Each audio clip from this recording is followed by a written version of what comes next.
Oke, baik Bapak Ibu Saudara. Selamat kita berjumpa kembali dalam channel saya, channel Paulus Menonton Tirayo.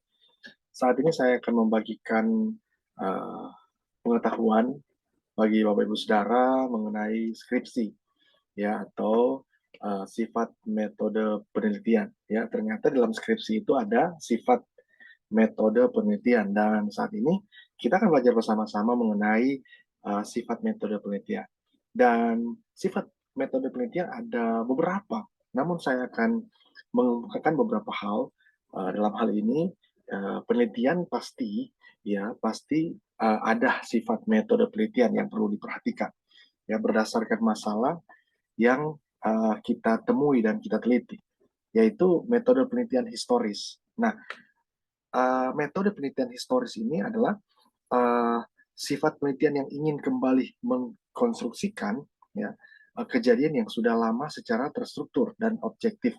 Jadi kejadian yang sudah pernah terjadi di masa lampau, lalu kemudian kita mengkonstruksikan, ya, kejadian tersebut untuk apa? Untuk mencari tujuannya, untuk mencari kebenarannya. Ya. Penelitian yang analisis datanya didasarkan pada peristiwa-peristiwa masa lampau, ya, untuk mengetahui kejadian saat ini. Jadi mungkin penelitian tersebut itu berkaitan dengan uh, sejarah, ya, sejarah, kemudian peristiwa-peristiwa yang terkait dengan masa lampau yang pernah terjadi.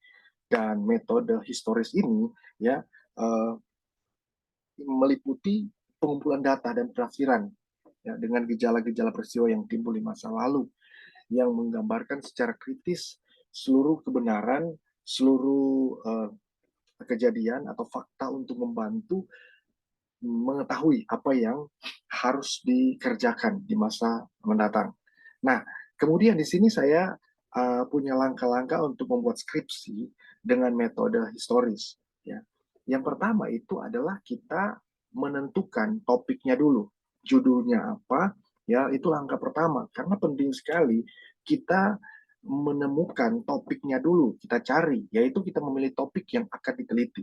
Ya, perlu kita ketahui bahwa topik dan judul yang kita ambil itu adalah hal yang harus, ya, apa namanya, yang harus betul-betul sesuai dengan apa yang kita teliti. Ya, sebuah topik dapat menghasilkan beberapa judul, ya, karena memang kadang-kadang kita membuat suatu topik gitu. Nah, itu akan mengakar pada beberapa hal, atau dia juga akan terbagi dalam beberapa topik gitu. Jadi kita membuat uh, topik itu harus benar-benar secara spesifik gitu, nggak boleh melebar, ya, dan juga bersifat abstrak, ya, dan cakupannya agak ya, original, ya. Dan contoh saya mau kasih tahu bahwa kita ingin membuat buku dengan, atau kita membuat skripsi dengan topik Perang Dunia Kedua, atau dengan topik bagian prodi kita masing-masing tentang pendidikan, tentang teologi, tentang manajemen gitu, ya. Maka alternatifnya adalah judul penelitiannya bisa berupa ya, uh, apa namanya, penyerangan, atau uh, ya, itu kalau dalam judul atau topik uh, tentang sejarah, ya, kita kan ada juga sejarah tentang Majapahit dan lain sebagainya. Nah, ada juga dengan sejarah yang lain. Tapi kalau itu berhubungan dengan teologi, maka kita ambil tentang sejarah sejarah yang pernah terjadi pada waktu itu, ya.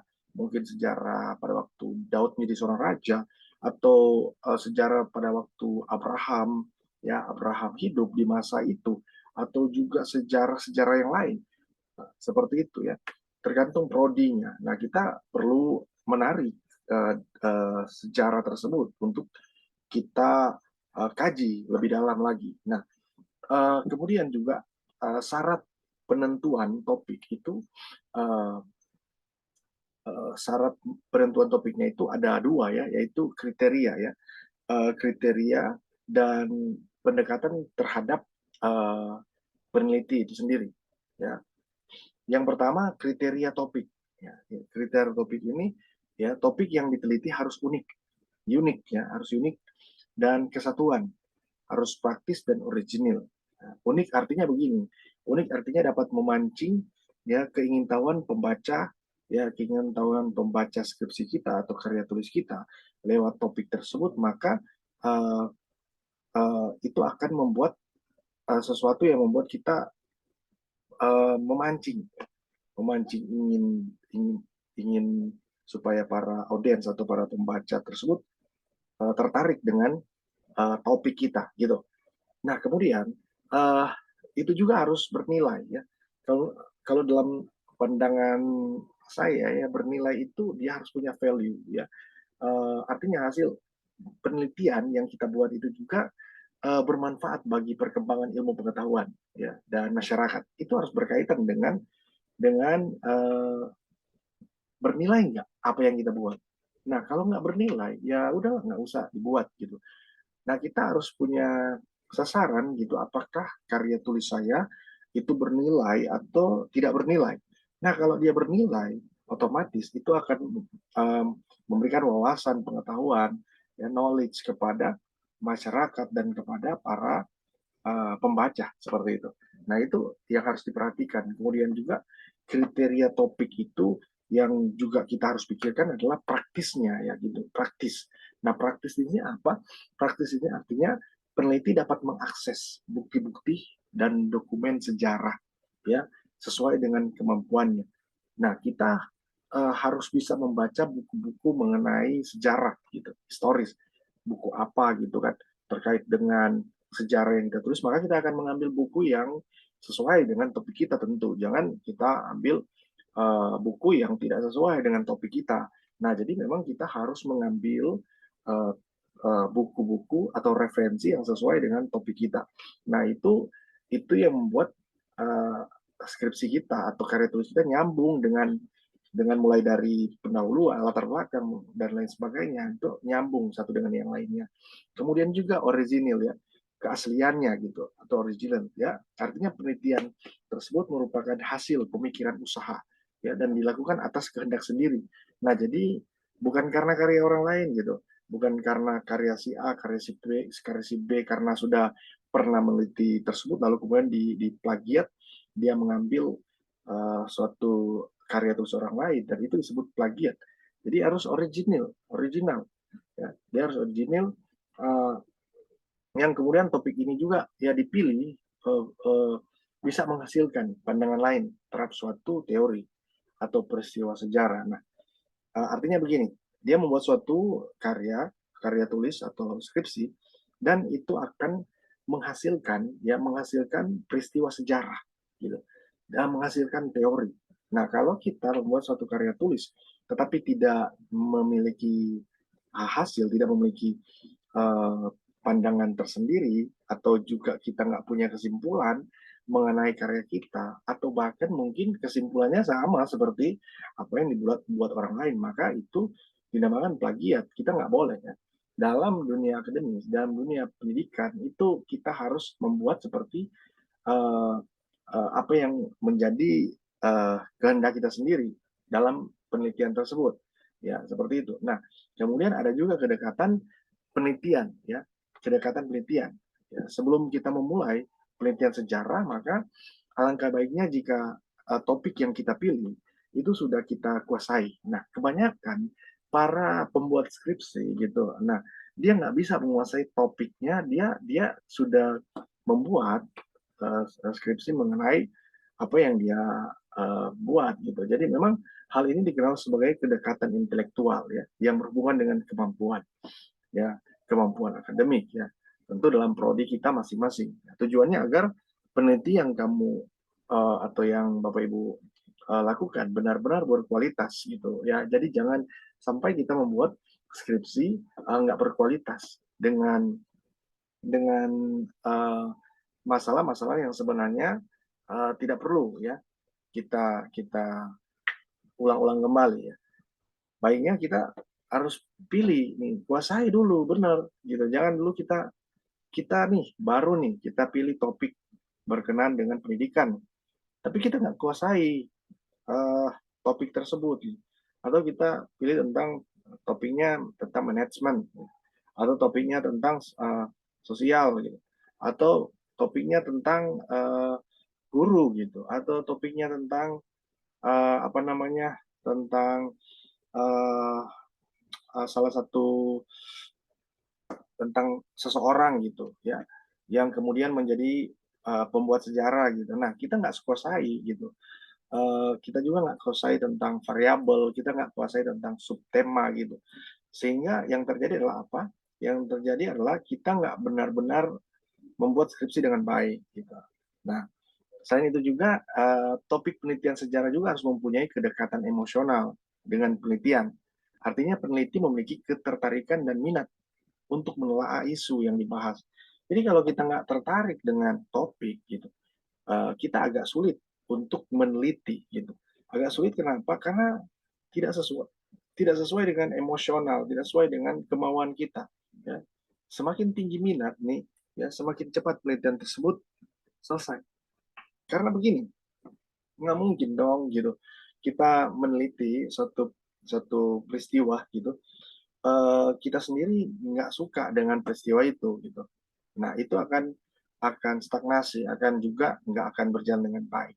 Nah, kemudian juga kalau topiknya sudah ketemu nih, kalau topik dalam skripsi itu sudah ketemu, selanjutnya apalagi yang harus kita lakukan? Nah, tahap berikut ini ya kita harus uh, mendapatkan sumber gitu. Kita harus mendapatkan sumber, semakin banyak sumber yang kita miliki, semakin banyak juga kekuatan dalam penelitian tersebut ya.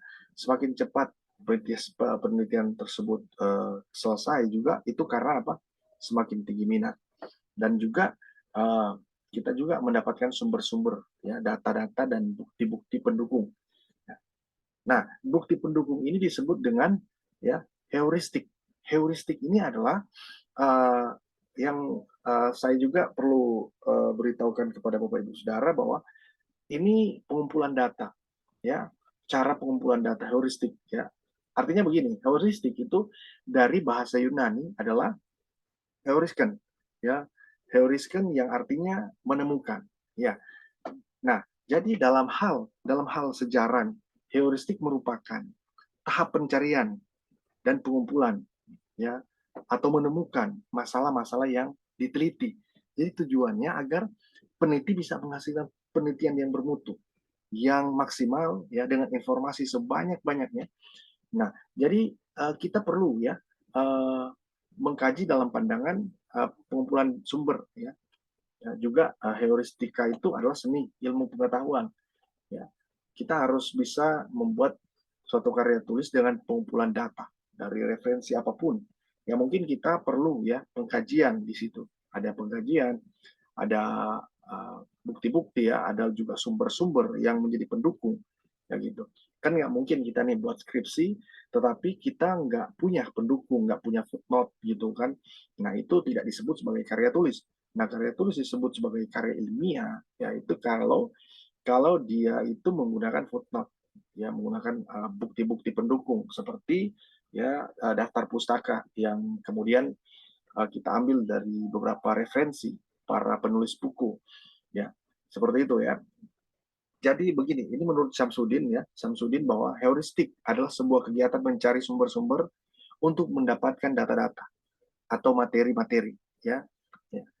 Dan juga kita perlu tahu bahwa kalau kita menulis skripsi, ya kita menulis skripsi, kita harus lihat nih ya tentang pengumpulan data. Benar nggak data ini? Gitu. Penting nggak data ini? Jadi jangan asal kita mengambil data lalu kita kumpulkan yang seharusnya yang sebenarnya data tersebut nggak lagi relevan gitu, nggak lagi relevan artinya apa gitu, nggak nyambung ya, nggak berkorelasi gitu. Nah ada hubungannya dengan penelitian yang kita teliti. Nah kita harus jeli melihat tentang uh, keterkaitannya dari tema, dari judul sampai kepada latar belakang pendahuluan dan lain sebagainya, sampai kepada isi kajian pustaka dan lain sebagainya. Nah, sehingga apa? Skripsi kita akan menjadi skripsi yang berkualitas gitu. Ya. Dan kemudian kalau saya sebut tadi di sini adalah heuristik itu adalah mencari dan menemukan ya atau mengumpulkan data sejarah.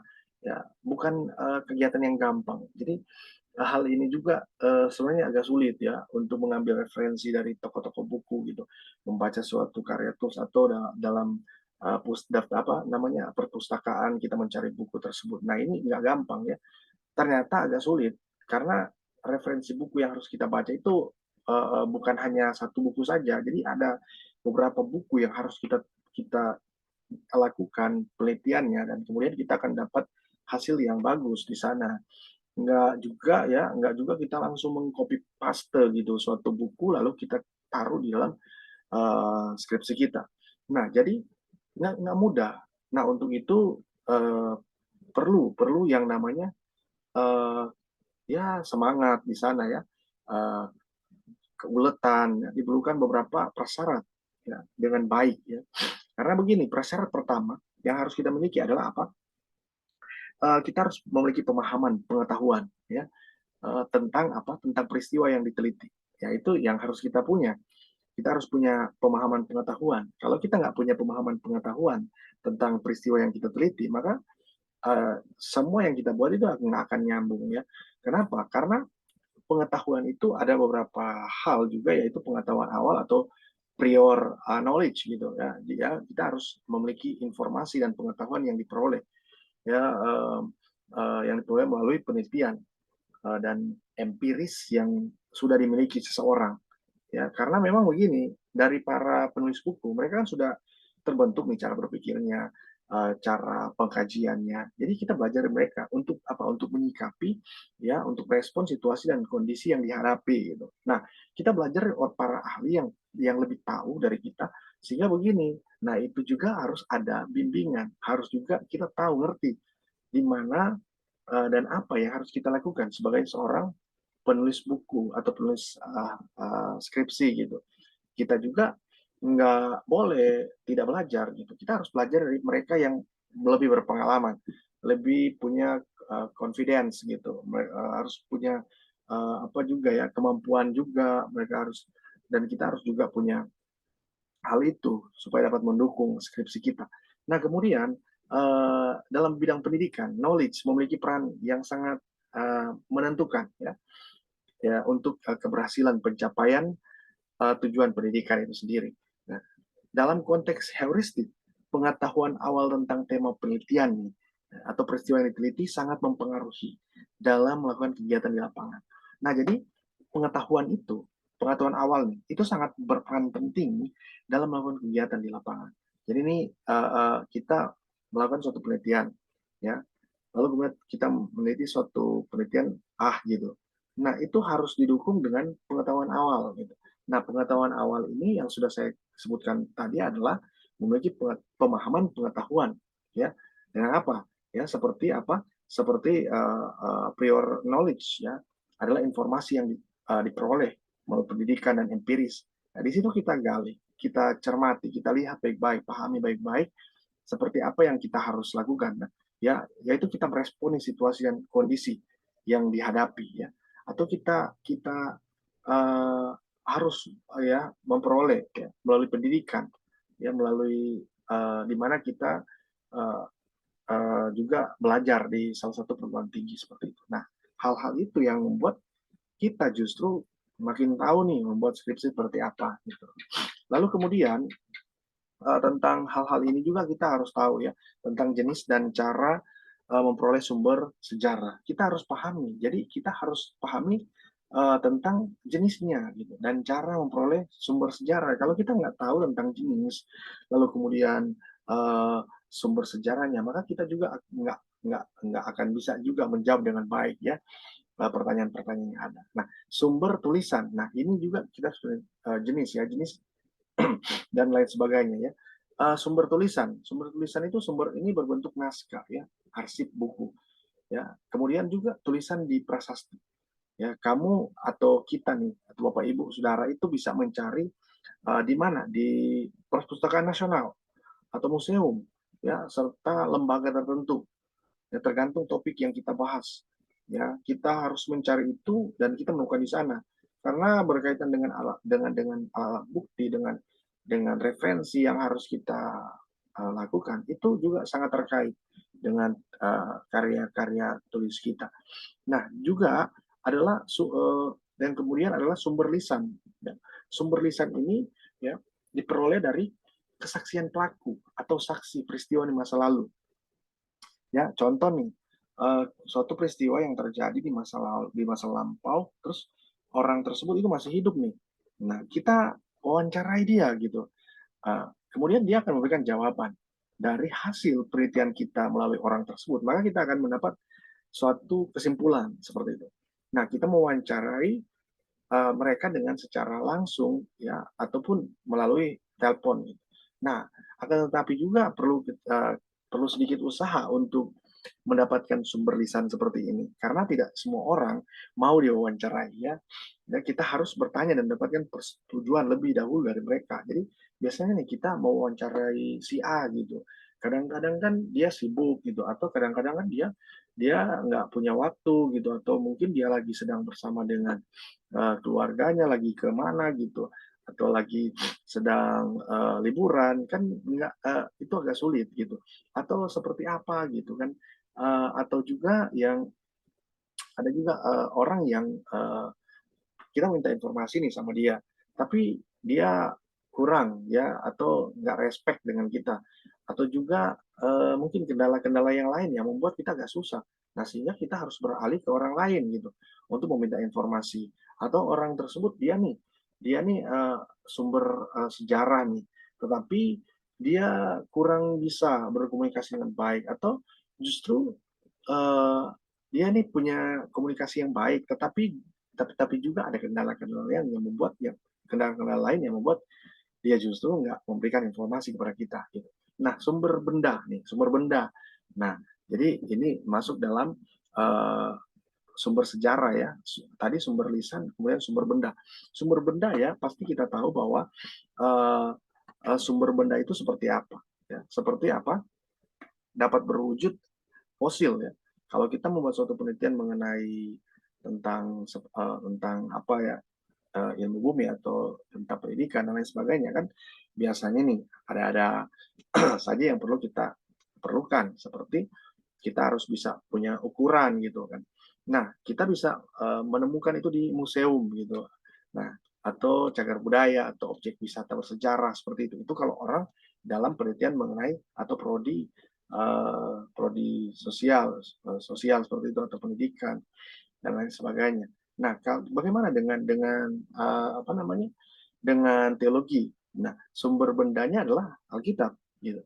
Atau bagaimana dengan pendidikan, gitu? Sumber bendanya adalah apa, gitu? Sumber bendanya adalah buku, gitu. Buku menggali orang-orang yang lebih dulu menulis tentang pendidikan tersebut, lalu kemudian kita jadikan itu sebagai footnote, gitu. Nah, itu sebagai sumber benda, gitu. Kan begini, ada kan nih orang-orang yang hidup di masa lampau. Nah, kemudian sudah menjadi fosil nih. Nah, itu kita teliti seperti apa. Nah, biasanya itu berkaitan dengan prodi-prodi lain ya dan lain sebagainya. Nah, kemudian juga sumber audio gitu.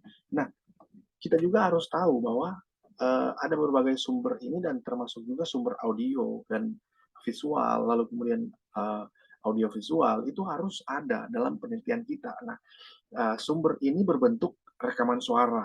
Nah, ini kan penting, rekaman suara, rekaman gambar, lalu kemudian dan barang-barang yang digunakan dalam peristiwa bersejarah, ya, dan lain sebagainya. Nah, sehingga apa? Kita dapat melakukan penelitian melalui sumber-sumber ini, gitu. Kemudian kita juga harus bisa melakukan itu dengan baik.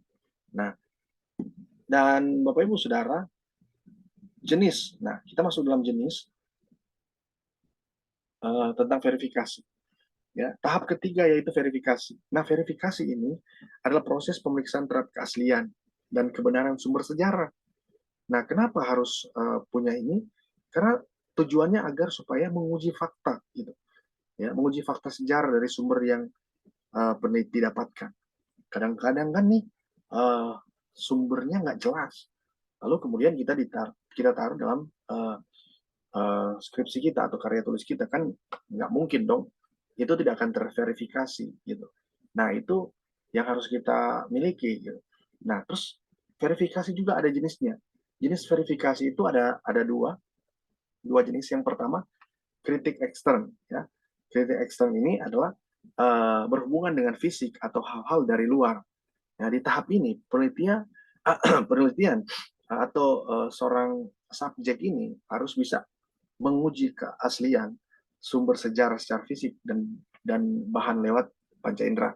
Nah, contohnya apa? Contohnya batuan prasasti gitu atau warna kertas gitu kan, atau ejaan yang digunakan dalam teks proklamasi dan sebagainya, atau teks-teks lain gitu. Nah, ini juga kita harus lakukan dengan, nah itu yang namanya dinamakan kritik ekstern ya, yang berhubungan dengan fisik atau hal-hal dari luar. Nah, seperti ya istilahnya itu uh, hardware gitu kan, seperti itu. Kalau dalam dunia teknologi atau komputerisasi itu hardware-nya apakah lain sebagainya gitu kan, seperti itu. Lalu kemudian kalau kritik ekstern ini kita lihat warna kertasnya gitu. Kalau warna kertasnya atau jenis kertasnya masih baru gitu kan, nggak mungkin kan itu sudah lama kan, kan baru gitu.